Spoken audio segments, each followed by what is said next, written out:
Suba diumso, to je na nepalski dobar dan. Znači prije koje 2-3 godine, odnosno krajem 2021. smo prvi puta tu temu otvorili na sjednici županijske skupštine. Tada je na našem području bilo oko 2000 stranih radnika. Danas, nepune 2 godine, postoji ih oko 8000.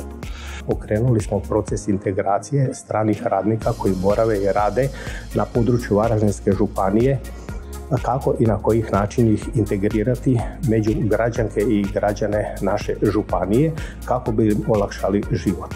Ali isto tako prvenstveno da naši građani Republike Hrvatske, Varaždinci, Varaždinke, oni koji su ovaj kraj, grad, županiju stvarali godinama, nemaju zbog toga, recimo pod navodnicima, nekih štetnih posljedica za svoj svakodnevni život. Za državljane Nepala koje dovodimo u Republiku Hrvatsku napravili smo rječnik hrvatsko-engleski nepalskih riječi.